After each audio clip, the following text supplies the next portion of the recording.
Thanks, Mr. Chairman. General Dempsey, you answered, well, first of all, let me thank everybody at this table for your service to our nation and the hard work and dedicated service that produced this agreement, whether we vote for it or not, and I have made no decision for myself. I think the nation owes you its gratitude for the hard work that you've done. Is it fair to say, General Dempsey, that the breakout time for Iran to produce enough fissile material for a nuclear weapon will return to what it is now, about 2 to 3 months after the 10-year period?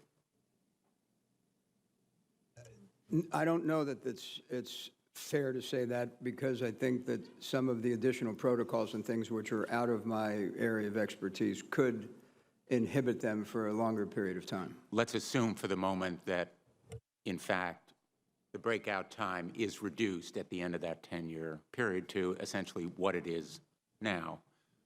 Will the United States be in a stronger or weaker position militarily if the military option is necessary for some future president?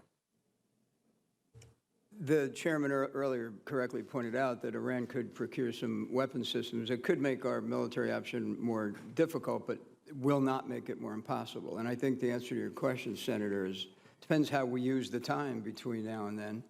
And we've got a plan with our allies in the region to increase their capabilities over that period of time. So if we use the time wisely and we have the resources necessary to do it, we should not assume we would be in a weakened position. Because the expectation has to be that the Iranians will use that time to build their conventional forces. At the very least, they'll have more revenue from various sources as the sanctions are lifted, substantial revenue. Is that correct? Yes, but they are starting from an extraordinarily weakened position conventionally, but in the asymmetric arena, they are starting from a position of relative capability.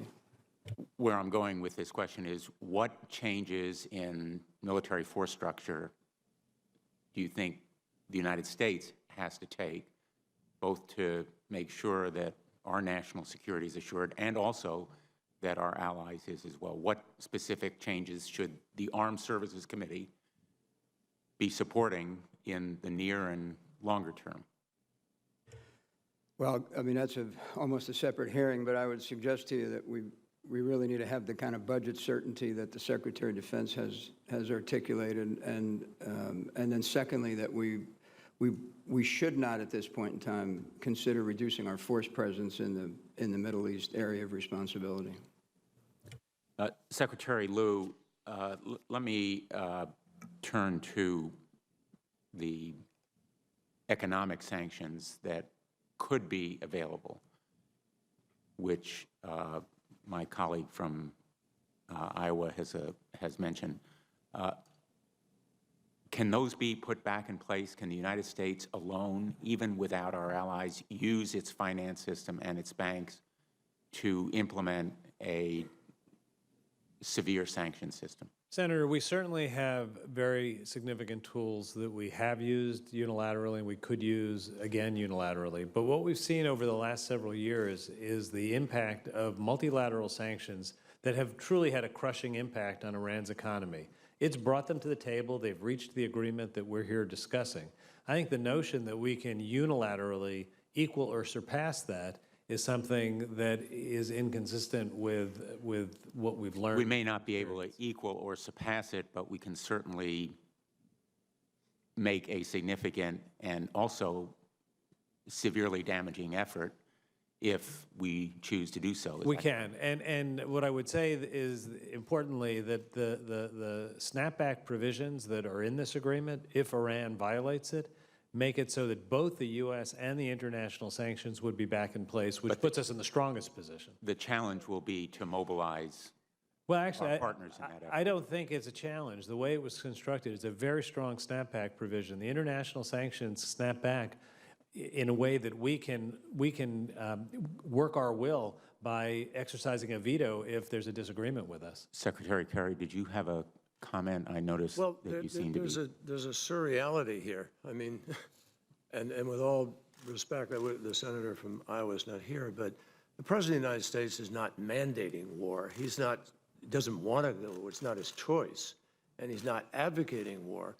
What he is saying is that if you analyze the alternatives here, and this is what I mean by surreality, when you say, could the United States continue some sanctions? To what end? To negotiate? I mean, with whom? You think the Ayatollah is going to come back and negotiate after he's already Secretary Kerry, the time has expired. Please Could I just shorten finish your one thing, remarks. Senator?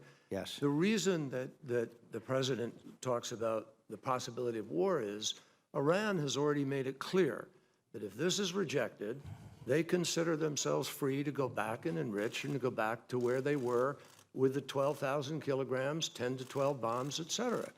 And the inevitable consequence of that will be, what are you going to do about it? Next step. We will have lost the international support because the international community is ready to enforce this deal. If we're not unilaterally, they walk away. So you have huge difficulty with the sanctions, and you lose your capacity to have the support for the military strike, if there had to be one. It's not a choice the president wants to make, but it's the inevitable consequence of them moving to assert what they believe is their right in the furtherance of their program.